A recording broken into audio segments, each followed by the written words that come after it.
everybody.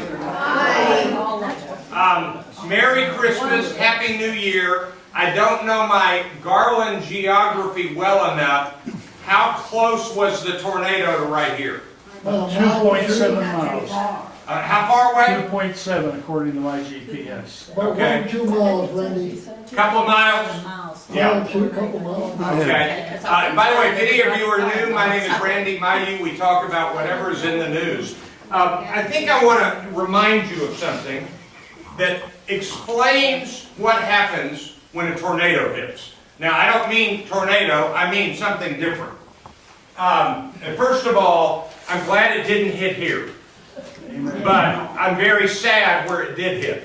And there are people who died, and there's that terrible story of the infant that died up north of Dallas. And I know the city manager and the fire chief and the executive team of Rowlett. And my goodness, it's a miracle that they didn't have more people die in this tornado. It's just a miracle. Greetings. This was taken right down the street from here. Right down the street from here. Holy mackerel. Wow. Isn't that crazy? That is crazy.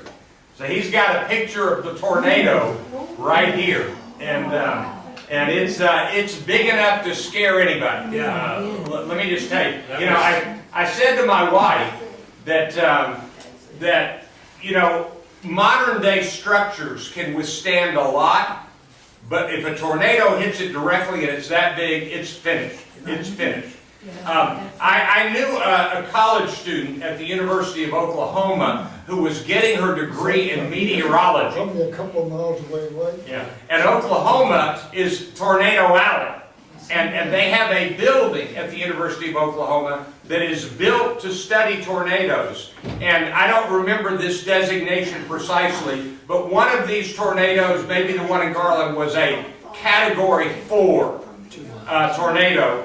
And this building in Oklahoma can withstand a Category 4, but it cannot withstand a Category 5. So you can't build a building strong enough for Category 5. And so that's interesting. All right, so you all know this. I think I've told it to you before. There was a man many years ago, about maybe 6 decades ago, named Dr. Abraham Maslow. And Maslow was a psychologist, and he was a brilliant person. And he said that there are 5 basic human needs. And here's what they are: physiological, safety, love, some people have changed this to belonging, and self-esteem, and self-actualization. And if you ask me what self-actualization means, I'm going to tell you nobody can quite define it. It's a really complex and significant idea. Here's the way Maslow works. He says, if you do not have food to eat or air to breathe, you don't care if your dress looks nice. In other words, each level, until it's met, you don't care about the next one. And so there's a very famous story in the classic novel called Night by Elie Wiesel, who went through the camps and was a survivor of the concentration camps and a Nobel Peace Prize winner. And Elie Wiesel tells the story of a moment in the camps when a man killed his own father. A 19, 20-year-old man killed his own father because his father had a piece of bread. So imagine that, and then think about it from Maslow. When you don't have bread to eat, you don't care if your dad is alive. You've got to get bread to eat. Now that was a terrible story, but basically Elie Wiesel said, I saw that more than once, basically. So once you have bread to eat and food to eat and air to breathe, then you care, am I safe? Can I walk down the sidewalk and not worry about things? And then once you're saved, then you say, do I have someone who loves me, and is there someone I can love? By the way, my wife gave me a kitty for Christmas. It doesn't move. It doesn't eat. It's stuffed.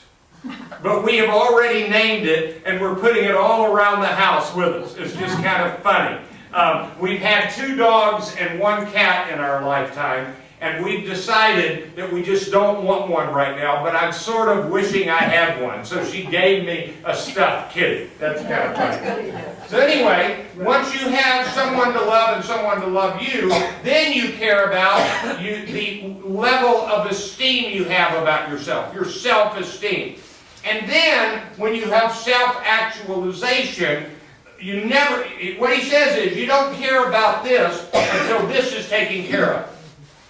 And you don't care about this until both of these are taken care of. And that's why you hear of people who commit suicide because they're going hungry. But you also hear of people committing suicide because their boyfriend or girlfriend leaves them. And you also hear about people committing suicide because they don't have the job they want. So each of those are part of this. This is a very significant idea. And the man who came up with this is a man named Abraham Maslow. So that's his name, and you can research it and learn a lot more, but that's it in a nutshell. Here's why I'm telling you this today. 2 days before the tornado, everybody was up here and up here. They were waiting to be with their family. They couldn't wait to see their loved ones. That was all that mattered.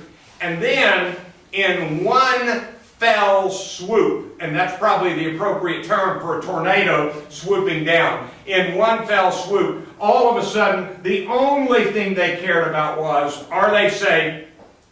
Can they stay alive? And they dropped down on Maslow's hierarchy.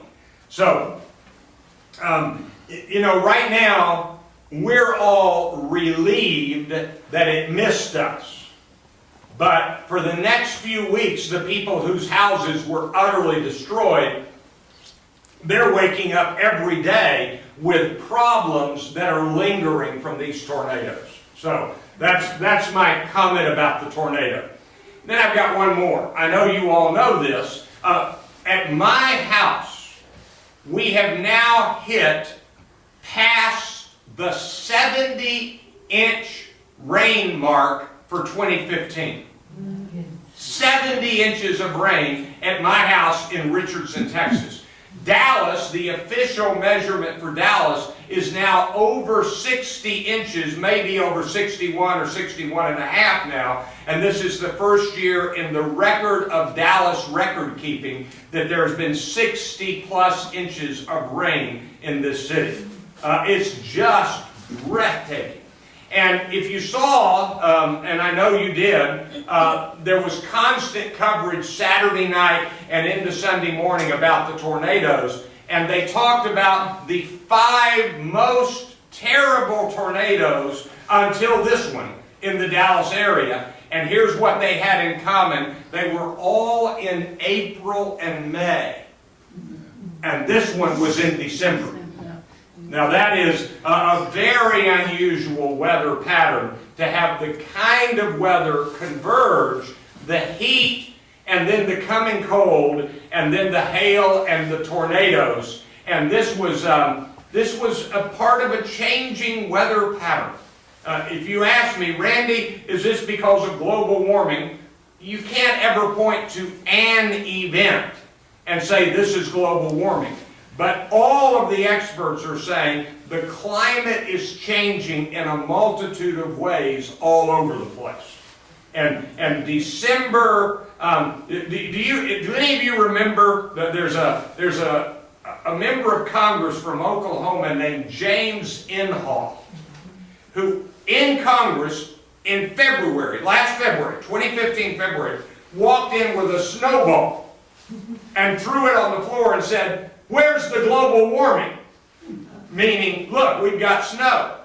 Well, I noticed that he didn't say on December 24, on the hottest day on Christmas Eve in New York City, 70, I think 4 or 5 degrees. He didn't say on that day, well, maybe there is something to global warming.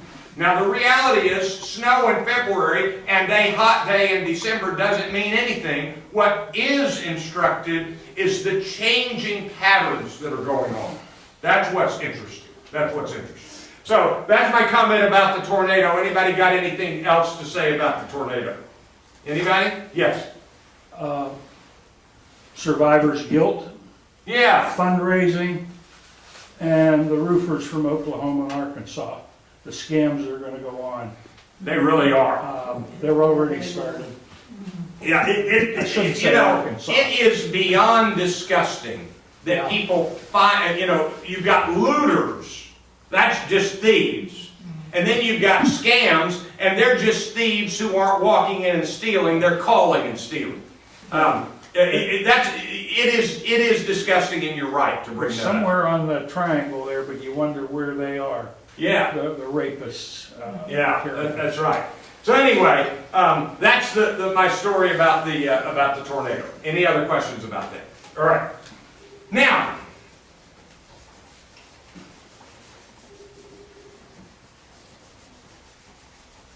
I have been, let me think how to word this.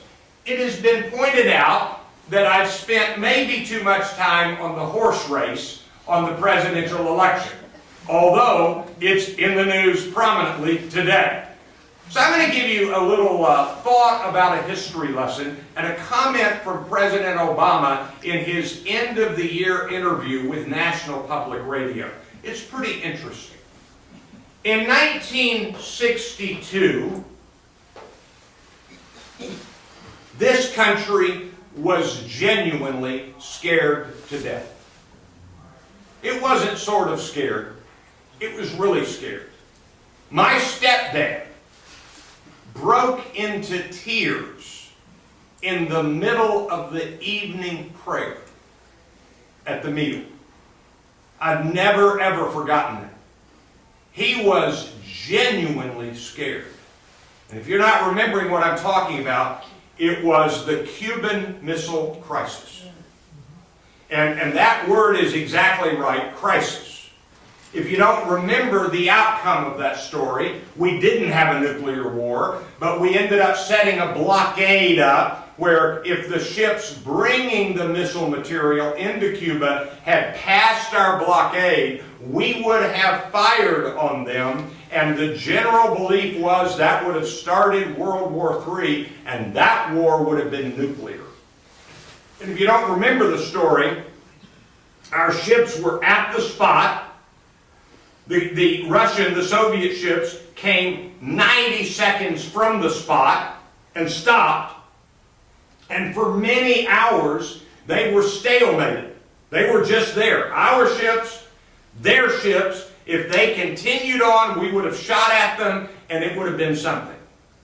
Now, it's hard for us to remember because at the moment, we rule the military terrain. But let me give you one statistic. The United States has, I think it's 11 functioning aircraft carriers.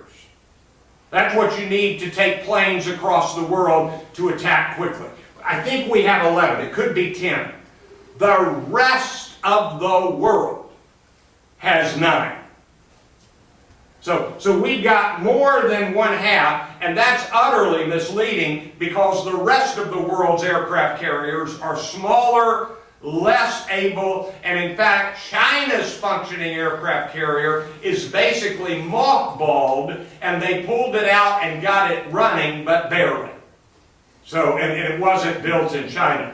So we have the dominant military. We've got the best planes, we've got the best ships. I've told you before that a number of years ago, one of our admirals said in an off-the-record interview that and this was back when the Soviet Union was still the Soviet Union, he said, if they launch a naval attack on the United States, we can sink every one of their surface ships in one day. Our technology was that good.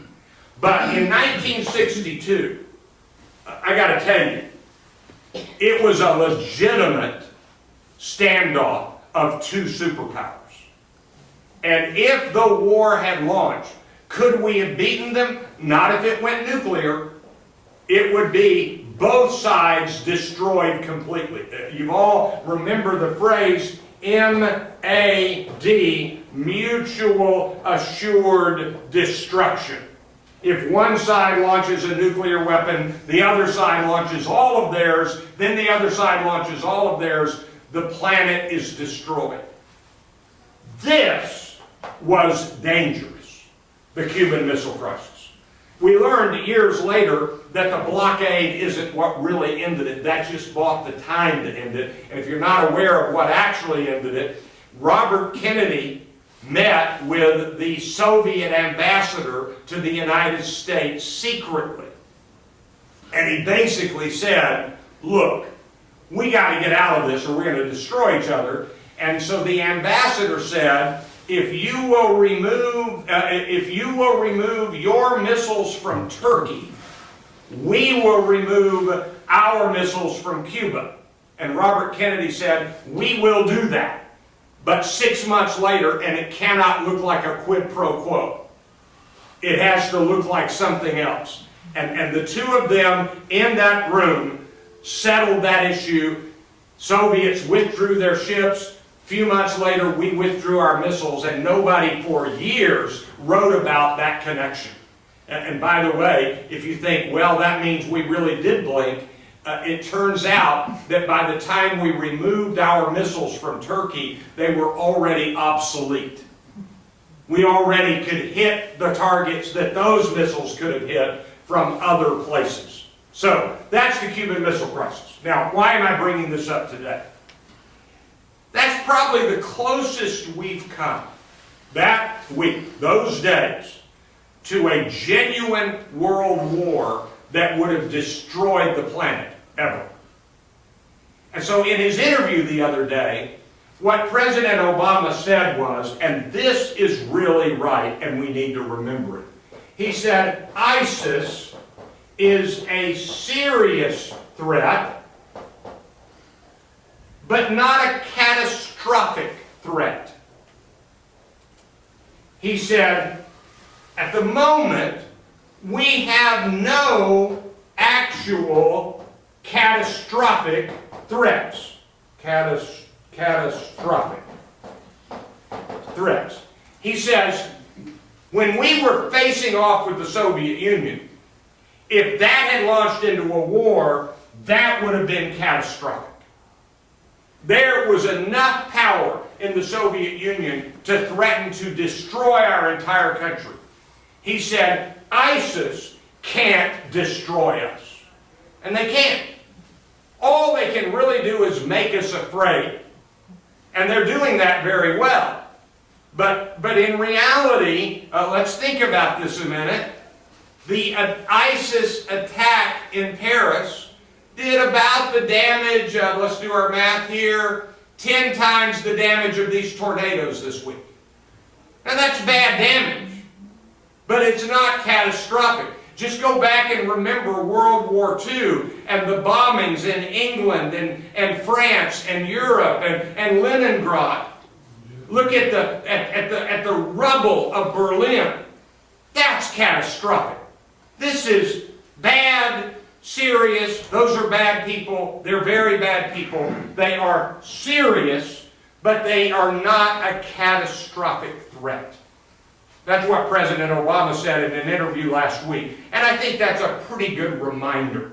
And he referred specifically to the catastrophic threat of the Soviet Union in earlier decades. So, if you hear me saying that ISIS is not bad people that can do damage, I'm not saying that. What I'm saying, at their worst, they can't do the damage that was done in a real war between actual militaries. ISIS doesn't have an air force. They don't have ships. What they do is they have guerrilla warfare as many places as they can put it. That's what they've got. So, That's that story. Who's got a question about catastrophic versus serious? Nobody. Yes? When did they rise from JV to serious threat? That's a good question. And obviously, I think what he is referring to is the recent round of attacks, Paris and the others. And so, yeah, and let's think about this a minute. The JV, the junior varsity, is that what you're talking about, the JV? You know, basically a president, George W. Bush didn't always use the appropriate language either, describing Al-Qaeda. A president can't quite say, I'm trying to think of the way to put this. If Donald Trump is elected and speaks without script as much as he is now, it's going to be a problem. And by the way, I'm not the one saying that, although I am. Last week, conservative George Will, wrote a column that basically said Donald Trump is a disaster for our country and for the Republican Party. And so, anyway, but I get your point. I get your point. Now, it's interesting. This ties into my next story. And this is an astonishing piece of news. On the other hand, I'm not sure I have the feel of this settles it forever or even real long term. So let me tell you what happened yesterday on 12/27/15, 2 days after Christmas. You ready? The city of Ramadi was liberated from ISIS. For the last few months, ISIS has had control of the city of Ramadi. And yesterday, with the Iraqi military forces, the military forces of the nation of Iraq, that we basically got into shape to fight well and left in place as we left Iraq. The military forces of Iraq, along with the air power of the United States and France, primarily the United States, we, the good guys, liberated Ramadi for the bad guys, from the bad guys. That's yesterday. Literally yesterday, this week, yesterday. Now that's very good news. It is when President Obama has said that ISIS has had territory taken away from them, and people said, well, look at what they did, they attacked Paris. The reality is that ISIS is controlling somewhere around 30% less territory than they were a year ago. This is good news. There have been substantial pushbacks against ISIS. But let me explain why this is difficult to talk about. We still think in terms of World War II thinking. In World War II, anybody remember the Battle of Midway? The Battle of Midway, according to a historian journalist named David Halberstam, who's now deceased, a Pulitzer Prize winner, David Halberstam said that the Battle of Midway was possibly the most important battle fought in the modern era. That up until that moment, the Japanese were just taking islands and holding islands, and we sent ships out sooner than they were ready after they'd been bombed at Pearl Harbor, and we sent them out pretty quickly, and lo and behold, we won the Battle of Midway, and that was, even though it still took a long time, the beginning of the end of the war for Japan. It was a big, big deal. And so what happens is when you take territory in a conventional war like World War II, it's kind of over. You've got the territory. Unless something dramatic happens. I mean, in case, I just saw, anybody remember the name Michael Beschloss? He's a historian. For those of you who don't know what Twitter is, you ought to get your grandchildren to set you up on Twitter just to look at Michael Beschloss's Twitter feed. He has pictures. I spent 30 minutes on it yesterday. He has the image of letters written by Eleanor Roosevelt. He's got letters written by Jacqueline Kennedy. He's got in his Twitter feed Jacqueline Kennedy's handwritten note to the daughter of Harry Truman at the death of Harry Truman. He's got pictures of Winston Churchill and Franklin Roosevelt. It's just wonderful. And so anyway, there was a letter to Abraham Lincoln from Sherman. I don't remember the date, but I think it said, as a birthday present, Mr. President, I'm giving you Atlanta. Something like that. Well, when Sherman took Atlanta, it was over. It was over. So the problem with the modern era is we don't know what to do with ISIS and we don't know how they work. So pretend this is the city of Ramadi. I'm not real good at this. And so you've got streets in Ramadis and houses in Ramadi. And you don't have ISIS setting up a military base. You have them taking over this block and this block. And so twice, while George W. Bush was president, twice, we had earlier battles of Ramadi. We had two different battles of Ramadi. And one of them, and the one we know best, when we liberated Ramadi from the bad guys, it was then Al-Qaeda in Iraq. There was a guy, and so here's what would happen. Like here are the U.S. soldiers, and they send secretly some Navy SEALs to this house here to look down from the roof at these houses to see if Al-Qaeda is in these houses. And they would have put a guy right here on the roof who, if he saw people with weapons and they were the bad guys, he would kill them as a sniper.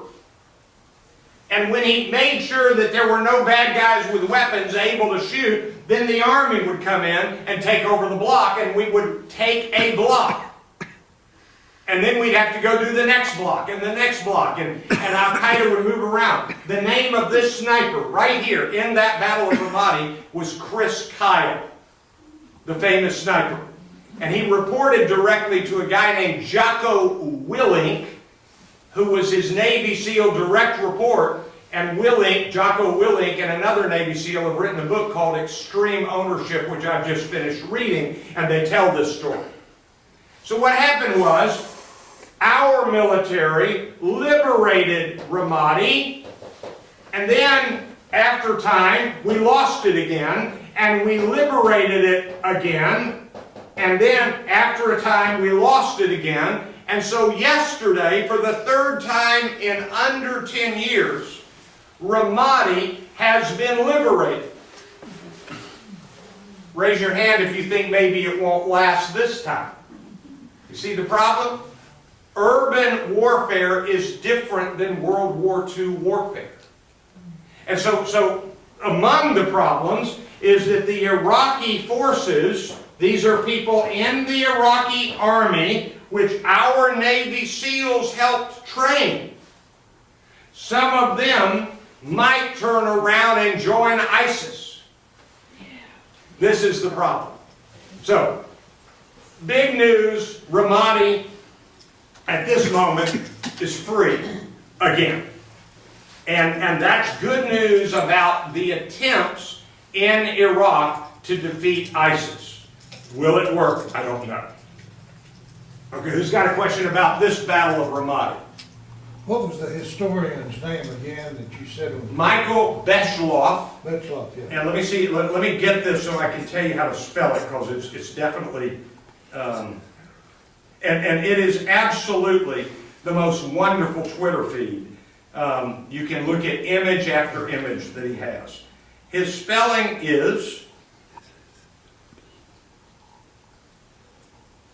I'm close.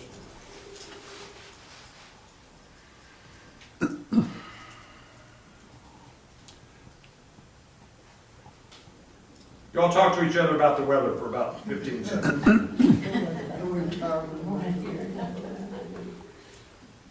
Oh, I was hitting the wrong button, that's why. Hold on. Now I'm getting closer.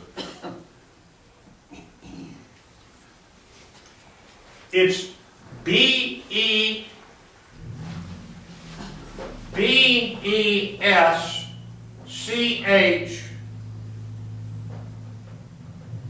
B-E-S-C-H-L-O-S-S. And his Twitter feed, for those of you who know what a Twitter feed is at Beschloss DC, all one word. All one word. And that's how you find him. And so just to give you an idea, I'll just describe a couple of these. Here is a picture from the National Zoo in Washington, D.C. in 1943. Lost children and articles found will be taken to the Lion House. He said, unfortunate wording for a photograph. And then, I mean, it's just really touching. Here's a picture of Harry Truman with Mickey Mantle and Roger Maris together playing baseball. And so Truman is now well past his presidency. Here is this incredible letter, Jacqueline Onassis' condolence letter on the death of Harry Truman to his daughter Margaret. And he wrote it on that day, which was 2 days ago in 1972. So it's the best Twitter feed I have. Okay, so that's the Battle of Ramadi. Yes?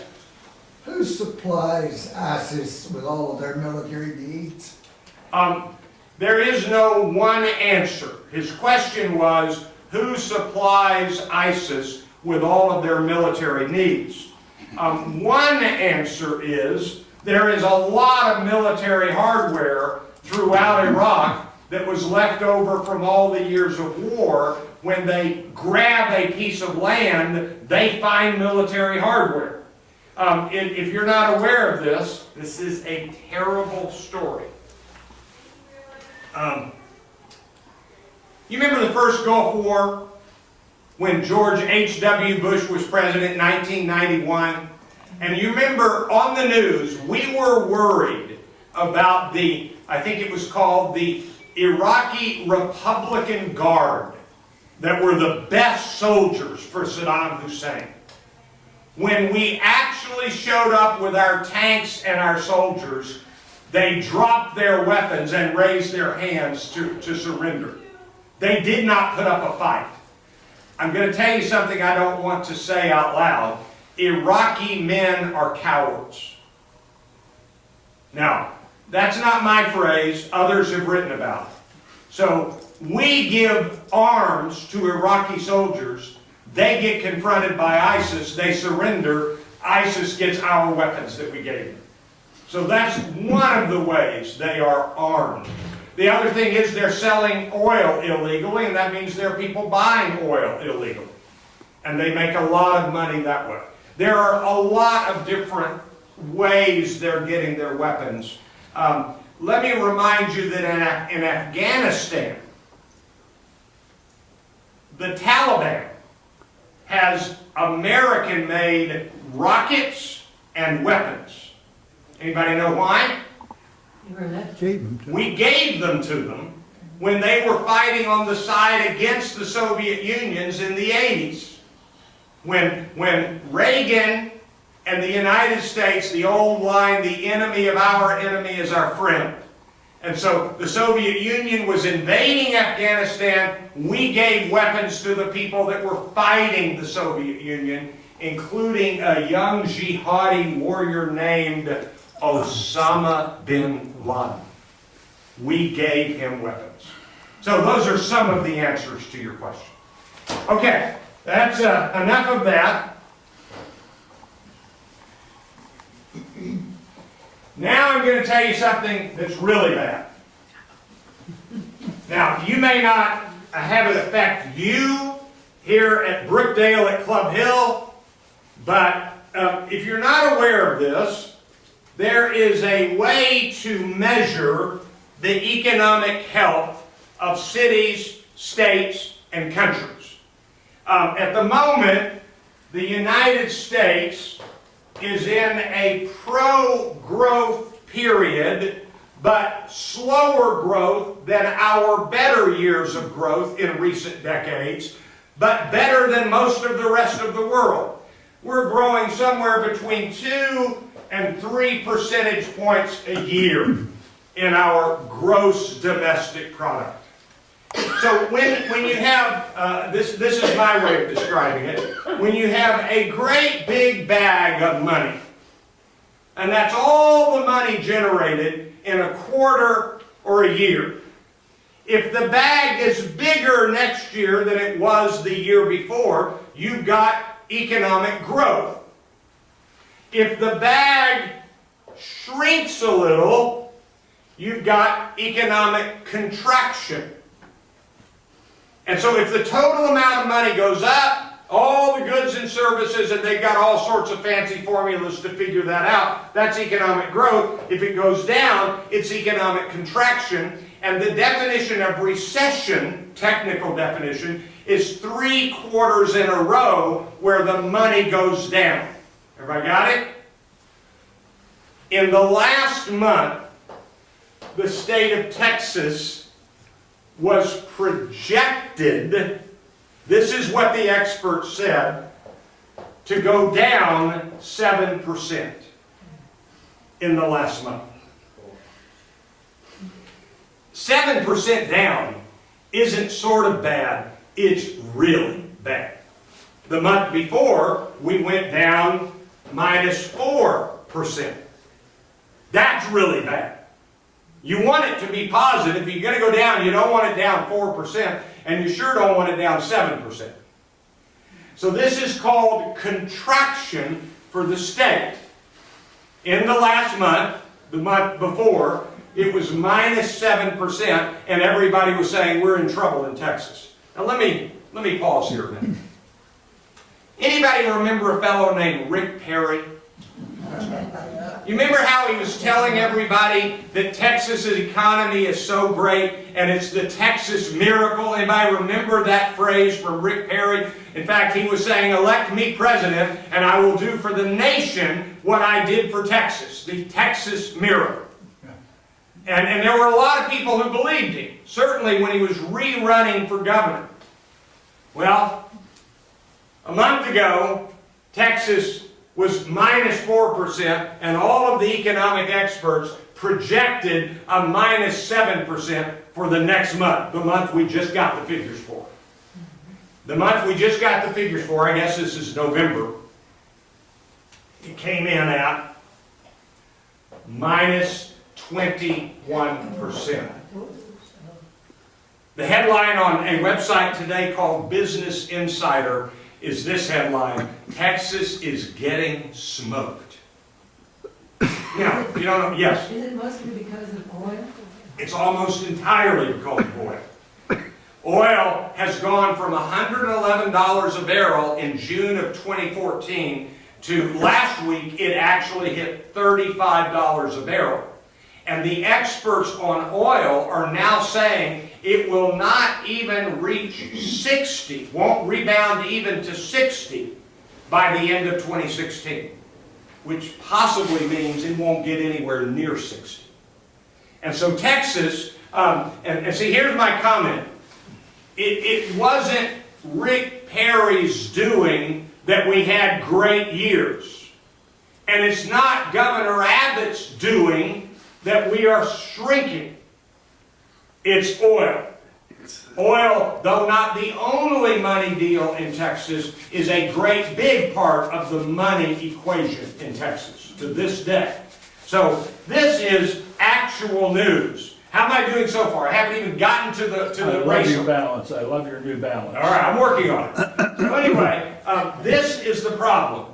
And so now everybody is worried about the economy in Texas.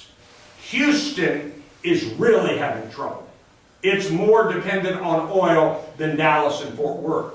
But even in Dallas real estate, meaning commercial real estate, it's beginning to be felt.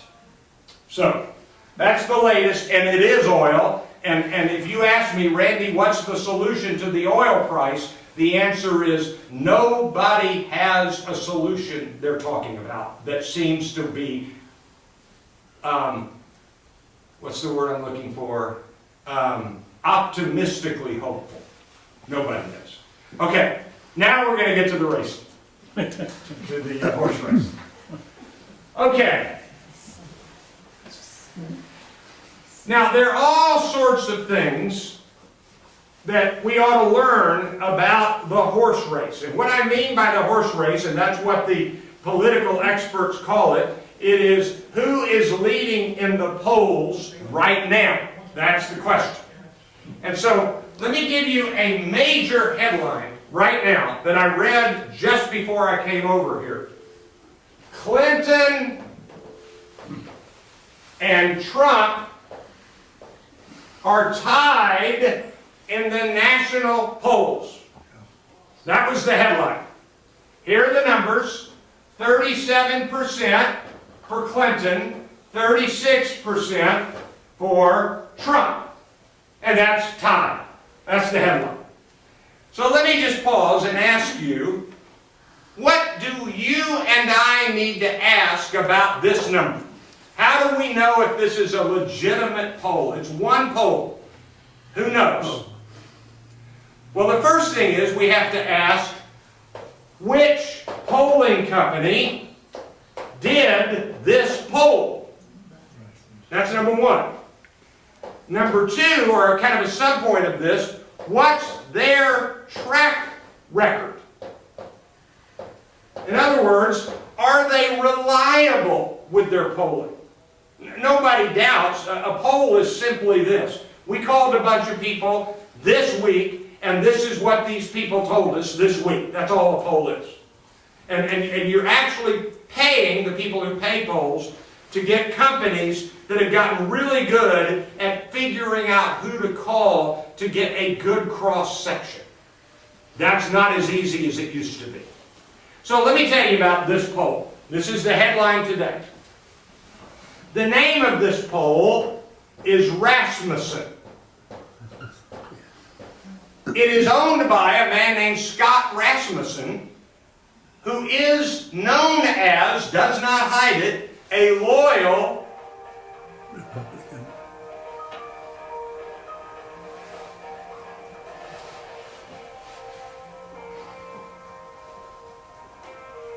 All right, I'm going to tell you about this. I think it's mine.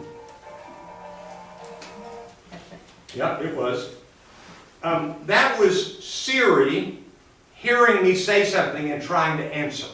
I have it turned off, and she heard me, as Siri is this imaginary person inside my computer, and that's what happened. It wasn't a ringing, it wasn't me doing anything, it just happened. Okay.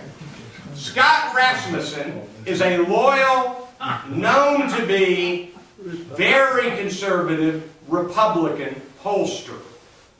He wants the Republicans to win. He doesn't want Clinton to win. In the last presidential election, in his final poll, he was certain, I'm saying he, his company was certain that the person elected president was going to be Mitt Romney.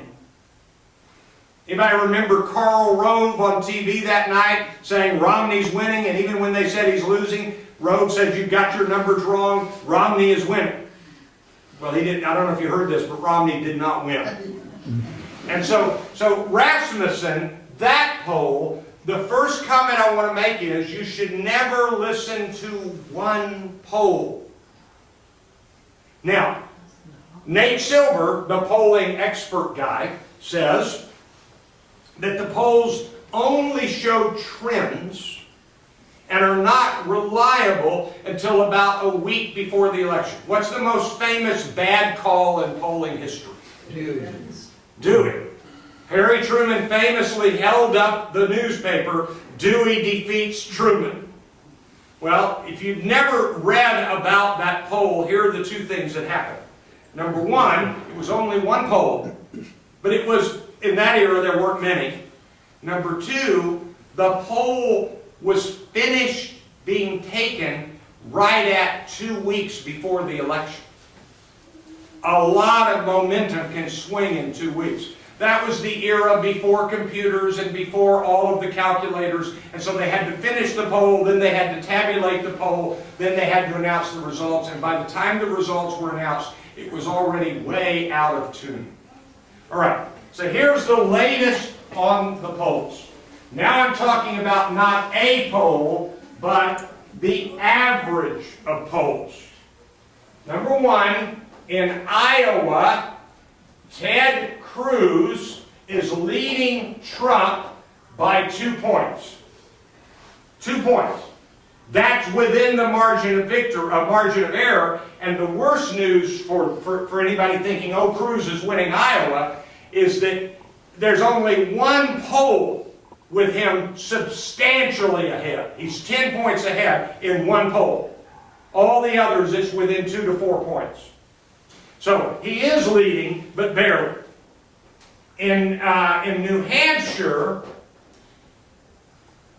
Trump is leading by, I think it's over 12 points over Rubio. Over Rubio. Cruz is way down in New Hampshire.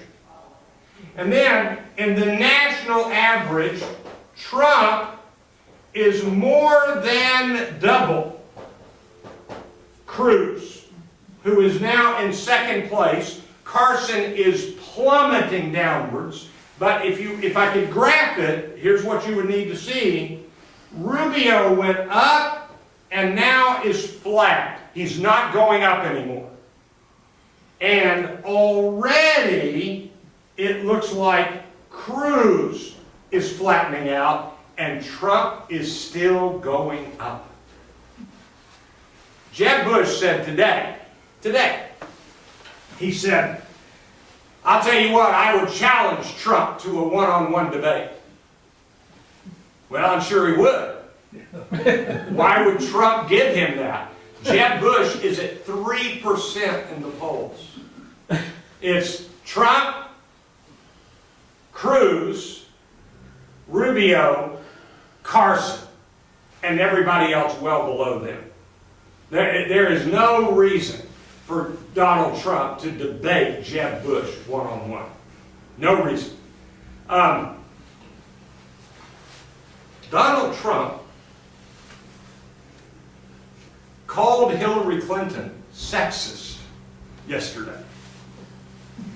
Now, this is the man who talked about Carly Fiorina the way he did.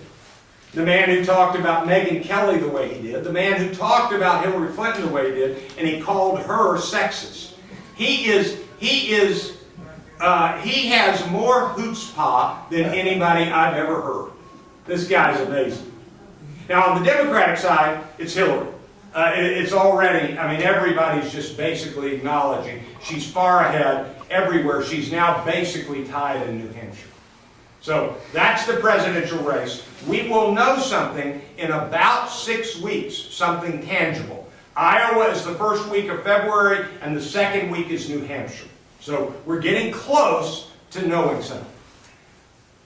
But I'm going to tell you a Christmas story. My son bought me a bright red Donald Trump tie.